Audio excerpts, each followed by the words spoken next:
Hello बच्चों, तो आज के इस वीडियो में हम बहुपदों के घटाव को करना सीखने वाले हैं। अक्सर बच्चों का कन्फ्यूजन बहुपदों के घटाव को करने में होता है, लेकिन अगर आप इस वीडियो को पूरा लास्ट तक देखोगे ना, तब आपको बहुपदों के घटाव को करना काफ़ी आसानी से आ जाएगा। और ये वीडियो पूरे YouTube में सबसे आसान वीडियो होने वाला है, तो इसीलिए इस वीडियो को लास्ट तक ज़रूर से ज़रूर देखना। देखो, सबसे पहले सवाल में दिया गया है 2x² plus 7xy plus 3y, ये एक बहुपद है। फिर यहाँ पर घटाव का चिन्ह दिया गया है और एक और बहुपद दिया गया है x² plus 2xy plus y। तो जब भी हम बहुपदों के घटाव या फिर जोड़ को करते हैं तो सबसे पहले हमें ब्रैकेट को हटाना होता है, तो अभी यहाँ पर उसके लिए बराबर का चिन्ह देंगे, ठीक है। और सबसे पहले बहुपद को लिखेंगे, तो सबसे पहला बहुपद है 2x², तो हम यहाँ पर लिखेंगे 2x²। फिर है प्लस 7xy, तो हम यहाँ पर लिखेंगे प्लस 7xy, ठीक है। फिर यहाँ पर है प्लस 3y, तो हम यहाँ पर लिखेंगे प्लस 3y। अब यहाँ पर जरा ध्यान से हमें देखना है चीज़ों को और अच्छे से समझना है। अब इस वाले बहुपद के जितने भी पद है ना, क्योंकि यहाँ पर माइनस लगा है, उन सारे पदों के आगे में जो भी चिन्ह है वो पलट जाएंगे। जैसे देखो, x² खाली लिखा गया है, x² खाली लिखा गया है कि इसका मतलब क्या है? इसका मतलब है कि x² के आगे में प्लस है, तो प्लस है तो ये पलट के हो जाएगा माइनस, तो ये हो गया माइनस x², ठीक है।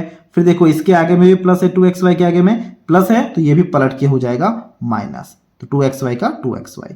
फिर यहां पर देखो क्या है, प्लस है, तो ये भी हो जाएगा माइनस। y है तो लिखेंगे y।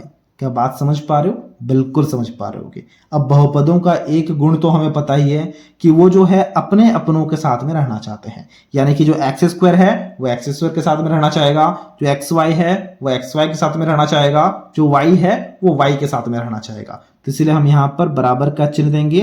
अब देखो, यहाँ पर 2x² है, तो हम यहाँ पर 2x² लिखेंगे। ये किसके साथ रहना चाहेगा? ये अपने x² के साथ में रहना चाहेगा। देखो, यहाँ पर x² है, लेकिन उसके आगे माइनस है, तो हम यहाँ पर माइनस लगाएंगे, फिर x² देंगे और इन्हें ब्रैकेट में बंद कर देंगे, ठीक है। फिर देखो 7xy है, लेकिन उससे पहले प्लस है, तो हम यहाँ पर प्लस देंगे। फिर 7xy है, तो ब्रैकेट पहले लगा देते हैं और यहाँ पर हम 7xy लिखते हैं। क्या ये बात आप समझ पा रहे हो? बिल्कुल समझ पा रहे होगे। फिर देखो, ये xy वाला पद है, लेकिन उसके आगे माइनस है, तो माइनस लिखेंगे। 2xy है, तो यहाँ पर 2xy लिखेंगे। क्या ये बात हम समझ पा रहे हैं? बिल्कुल समझ पा रहे हैं। फिर देखो, 3y है, लेकिन उसके आगे प्लस है, तो यहाँ पर हम प्लस लगाएंगे। 3y है, तो यहाँ पर 3y लिखेंगे, ठीक है। माइनस y, तो माइनस y लिखा हमने, ठीक है। अब हमें घटाव को करना है। देखो, 2x² माइनस x² क्या होगा? 2 से अगर 1 जाएगा तो क्या होगा? 1 ही बचेगा, तो यहाँ पर सिर्फ और सिर्फ x² ही बचेगा। प्लस है तो प्लस देंगे। फिर यहाँ पर देखो 7xy माइनस 2xy, 7 से अगर 2 जाएगा क्या आएगा? 7 से अगर 2 जाएगा तो बचेगा यहाँ पर 5, तो हमने 5 लिखा। फिर xy है तो xy लिखा। फिर देखो प्लस, तो यहाँ पर प्लस देंगे। फिर यहाँ पर 3y माइनस y, 3 से अगर 1 जाएगा तो कितना बचेगा? बचेगा 2, तो हम यहाँ पर लिखेंगे 2y। तो ये आ गया है सबसे पहले सवाल का आंसर। देख पा रहे हो कितना आसान है? बहुत ही ज्यादा आसान है। इसी प्रकार से हमें बहुपदों के घटाव को करना होता है। अब कुछ और सवालों को देखते हैं। इसी प्रकार से दूसरा सवाल दिया गया है, एक बहुपद है 7z³ plus 2y³ minus yz, minus दूसरा बहुपद दिया गया है 2z³ minus 2yz plus y³। सबसे पहले हमें ब्रैकेट को हटाना है, उसके लिए सबसे पहले बहुपद को लिखते हैं, तो ये हो जाएगा 7z³, ये वैसे ही रहेगा, ठीक है। तो हम लिखेंगे 7z³ plus 2y³ minus yz, ठीक है, ये वैसे ही रखा। अब जैसे ही हमारे पास में यहां पर माइनस आ गया ना, अब हमें चीजों को बड़ी ध्यान से देखना है दूसरे बहुपद के पदों के लिए। देखो, दूसरा बहुपद का सबसे पहला पद है 2z³, कुछ नहीं है मतलब प्लस है, और अगर प्लस है तो वो पलट के हो जाएगा माइनस, तो ये हो जाएगा माइनस 2z³, ठीक है। अगला पद है माइनस 2yz, क्योंकि माइनस है तो ये पलट के हो जाएगा प्लस, प्लस 2yz, ठीक है। इसी प्रकार से देखो, यहाँ पर प्लस है तो ये पलट के हो जाएगा माइनस, y³ है तो y³ हो जाएगा। और हमें पता है ये जो पद है ये अपनों के साथ में रहना पसंद करते हैं, तो z³ के साथ में रहेगा, तो हम यहाँ पर लिखेंगे बराबर जो 7z³ है, क्योंकि आगे कुछ नहीं है इसलिए हमने आगे कुछ नहीं लिखा, 7z³ माइनस 2z³, तो यहाँ पर माइनस 2z³ लिखेंगे, ठीक है। ब्रैकेट को बंद कर देंगे। फिर देखो, यहाँ पर y³ वाले टर्म है, यानी कि y³ वाले पद हैं। देखो, यहाँ पर प्लस 2y³ है, तो यहाँ पर हम प्लस लगाएंगे। फिर 2y³ है तो 2y³ लिखेंगे। फिर देखो वाई क्यू वाले पद कहाँ है ना, यहाँ है, लेकिन आगे माइनस लगा है तो माइनस लिखेंगे, फिर वाई क्यू लिखेंगे। फिर देखो क्या है माइनस वाई जेड, लेकिन देखो क्या वाई जेड वाले जितने भी पद हैं क्या कहीं पर प्लस है, बिल्कुल देखो यहाँ पर प्लस है तो प्लस वाले को आगे लिखेंगे।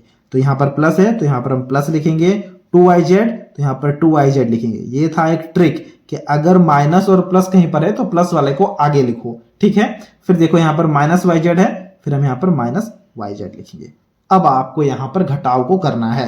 देखो 7z³ माइनस 2z³ क्या होगा, 7 माइनस 2 ये होता है 5, तो ये आ गया 5z³ प्लस, तो यहाँ पर प्लस लिखेंगे 2y³ माइनस y³, 2 माइनस 1 क्या 1, तो खाली y³ आ जाएगा, प्लस तो यहाँ पर प्लस। फिर देखो 2yz माइनस yz तो क्या होगा, खाली yz हो जाएगा। ये आ चुका है दूसरे सवाल का आंसर। देख पा रहे हो बहुपदों का घटाव करना कितना आसान है, बहुत ही ज्यादा आसान है। इसी प्रकार से अभी आपको खुद से बहुपदों के घटाव को करना है। एक सवाल मैं यहाँ पर लिख रहा हूं, उस सवाल के हल को आपको खुद से निकालना है और हमसे कमेंट सेक्शन में शेयर करना है। तो सवाल को मैंने यहाँ पर लिख लिया है।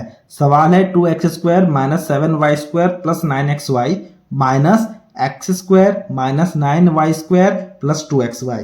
इसे अभी आपको खुद से बनाना है और आंसर को हमसे कमेंट बॉक्स में शेयर करना है। तो ये था आज का वीडियो जहां हमने बहुपदों के घटाव को करना काफी आसानी से सीख लिया है। अगर आपको ये वीडियो अच्छा लगा है तो इस वीडियो को एक लाइक जरूर कर देना और कुछ इसी प्रकार के वीडियोस को देखने के लिए आप हमारे चैनल को भी सब्सक्राइब कर सकते हो।